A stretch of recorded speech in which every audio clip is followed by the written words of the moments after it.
বন্ধুরা, আজকে বানাচ্ছি ফলই মাছের তেল ঝাল। মাছের দু পিঠ খুব ভালো করে চিড়ে নিয়েছি আর নুন হলুদ মাখিয়ে কড়াইতে তেল গরম করে একে একে সমস্ত মাছ আমি ভেজে তুলে নিচ্ছি। মাছের জন্য প্রয়োজনীয় সমস্ত উপকরণ আমি গুছিয়ে নিচ্ছি। মাছ ভাজা হয়ে গেলে সেই তেলে জিরে, তেজপাতা, কাঁচা লঙ্কা ফোড়ন দিয়ে একটু ভাজা হলে তাতে দিয়ে দিচ্ছি জিরের গুঁড়ো, ধনের গুঁড়ো, নুন, হলুদ আর কাশ্মীরি লঙ্কার গুঁড়োর পেস্টটা। তারপরে দিচ্ছি টমেটো, কাঁচা লঙ্কার পেস্টটা।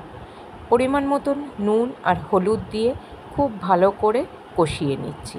এই সময় গ্যাসটা একদম কমে রাখছি। দিচ্ছি অল্প একটু শুকনো লঙ্কার গুঁড়ো।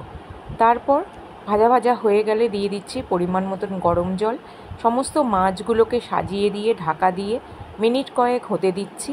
তারপর ঢাকনা তুলে তাতে দিচ্ছি অল্প একটু গরম মশলা। আবারও নাড়াচাড়া করে ঢাকা দিয়ে এই সময় আমি গ্যাসটা বন্ধ করে দিচ্ছি। তৈরি ফলই মাছের তেল ঝাল।